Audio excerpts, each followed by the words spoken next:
Major developments tonight in a cold case that is almost 50 years old. New at 5, the disappearance of Janice Sanders is now a homicide abduction case. Sanders last seen in 1975. WSBT 22's Erica Finke, the only reporter to talk to her grown children about these significant updates.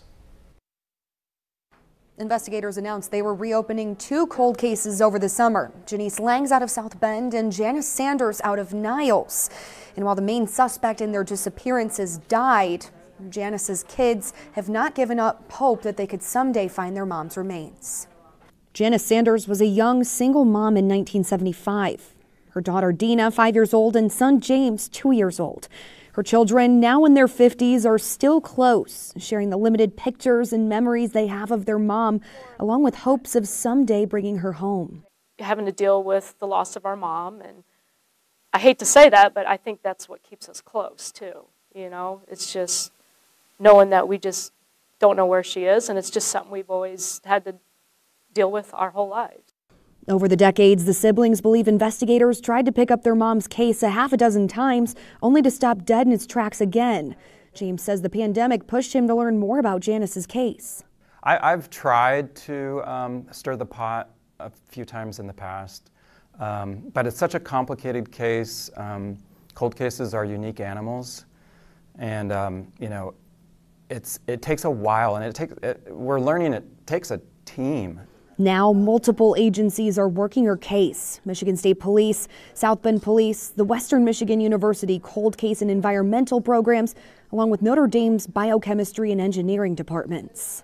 There's so much out there now, you know, compared to when Mom came up missing. I mean, it's just amazing what is out there now, and there's no reason why we can't find her. Charges against the primary suspect in Janice's death were dismissed many years ago. But with the new case number and classification, the siblings say this is the farthest the case has gotten, and they're encouraged by all the progress being made to find some sort of justice. The remains belong to us wherever they're at. We're going to find them, bring her home, and that's what we want. Because Janice and Janice's cases are believed to be connected, South Bend and Michigan State Police have been connected through this entire investigation. And it took the WMU Cold Case Program months to digitize more than 5,000 documents in both of their cases. In Kalamazoo, I'm Erica Finke, WSBT 22 News. A renewed glimmer of hope in the case of a missing woman last seen 50 years ago. Janice Sanders disappeared from Niles in 1975, never to be seen again. And now investigators are digging into her disappearance and any possible connection to a South Bend woman last seen 2 years earlier in 1973. New for you at 6 o'clock, WSBT 22's Erica Finke sat down for an exclusive interview with family members searching for justice and those behind the scenes making it happen. For those who grew up with both parents in a nuclear family, it's hard to imagine life without one of them. But what if you lost a parent and decades later still don't know where they are or what happened to them? James and Dina Sanders were just 2 and 5 years old when their mom, Janice Sanders, was last seen in Niles, July 1975. She was just 24 years old. As a kid, you're just kind of confused at how this could happen, and how no one saw anything or heard anything or found her. And so as a kid, you sort of, I mean, I know I just repress it. You know, you're going through puberty and you're growing up, and then just trying to process everything, and you just make yourself forget. According to police reports, Janice was last seen at Pete's Patio clocking out of her waitressing shift at midnight on July 21st. Witnesses say her ex-boyfriend, Gerald Liebertowski, had been at the restaurant for hours. According to police, witnesses described him as acting possessive and jealous. Reports say Janice was last seen with Gerald talking in the restaurant's back parking lot. Gerald was questioned by police the next day with facial injuries that witnesses say they did not see the night before. Police discovered Gerald was connected to another missing woman, this one out of South Bend, Janice Langs, in 1973. He was charged with first-degree murder in Janice's disappearance in 1976, and soon after charged with open murder of Janice. When Janice's case went to trial later that year, Gerald was found not guilty. After that decision, charges connected to Janice's disappearance were dropped. The cases through the decades have stayed cold, and Gerald died in 2010 at 67 years old. How many times do you think that your mom's case has gotten picked up and dropped? I would say 1, 2, at least half a dozen times. And every time it was dropped felt like a new loss to James. But during the pandemic, he decided enough was enough. He researched his mom's case, and Michigan State Police reopened it in September 2022. Janice's case is now recognized as an abduction homicide. The new classification, which, you know, for the average person may just not be important information, but for us it's a game changer because it's a signal to us as the family that this time it's real. It's also a group effort to bring these women home and give them a proper burial. Michigan State Police, South Bend Police, Notre Dame's Biochemistry and Engineering departments, and Western Michigan University's environmental and cold case programs all helping out. The highly competitive cold case program started in 2021 and has investigated 9 cases. The small groups of students tasked with organizing and digitizing old documents and meeting with detectives to bring a new perspective on these unsolved crimes. Some of these cases are like 40, 50 years old and haven't really been looked at and given the attention, and you give them to a bunch of college kids who are super excited to get their hands on them. I feel like it really does help move along the process. For Janice and Janice's case alone, the students worked their way through boxes filled with more than 5,000 documents. The program director says this was a major challenge. It boggles your mind how much information is out there, but then when you can do a search on somebody's variation of somebody's name, and you can find out who was mentioned in every single page of that document within seconds, it just changes the whole ballgame, really. Those in the class more motivated than ever to bring these families some sort of justice.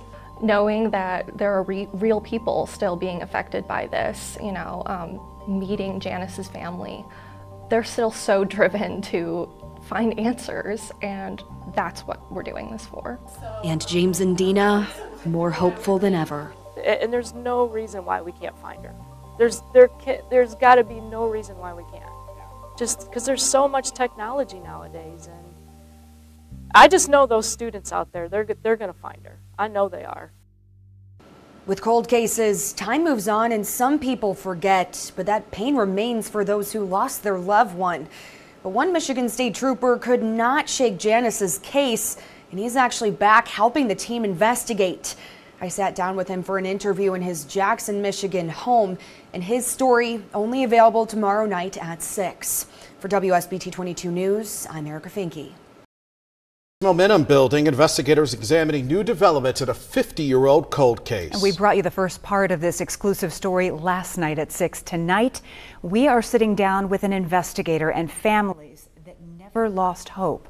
Just a few months ago, authorities reopened the case of Janice Sanders, a Niles woman last seen in 1975. If they find her, law enforcement believes there's a strong possibility they'll also find a South Bend woman who disappeared in 1973.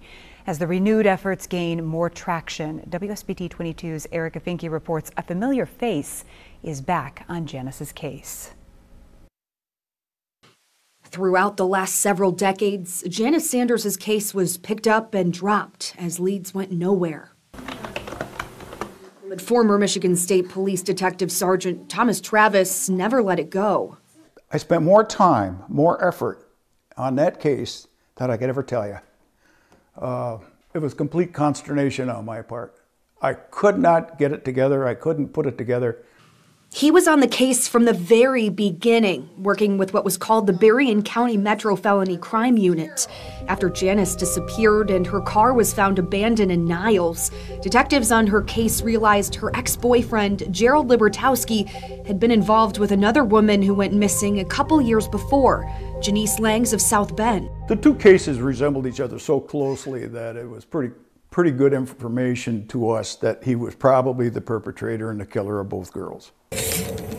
According to Travis, there was a pattern. Janice moved in with Libertowski. There was alleged abuse. She moved out and disappeared. He says the same happened with Janice, who moved in right after. Travis started working with South Bend detectives as they put together Janice's murder case, also charging him out of Michigan for Janice's murder.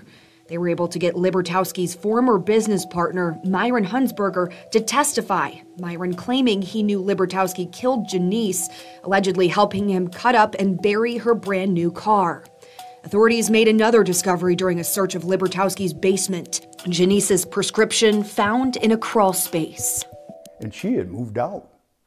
She wasn't living there when that pill bottle was prescribed.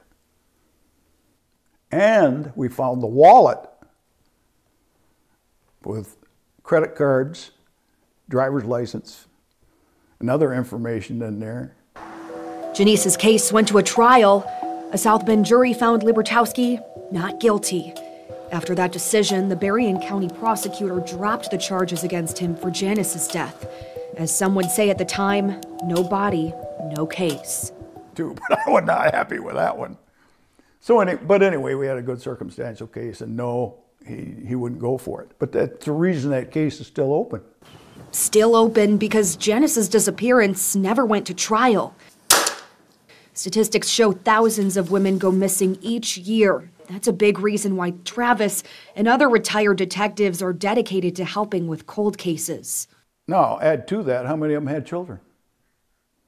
That not only that, they not only lost their mother, but at probably a very young age. It was a very traumatic loss.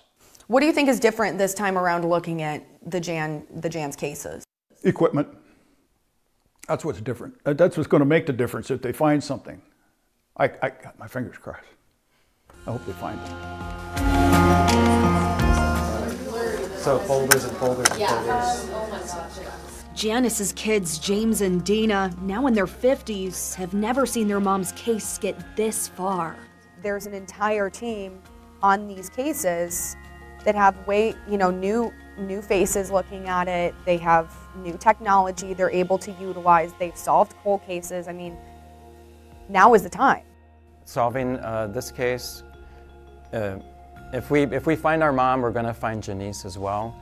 So it's a big deal, and having this team effort is really going to create a complete documentary on how other programs could come to fruition. Despite charges being dropped against Libertowski, Janice's children believe he is their mom's killer.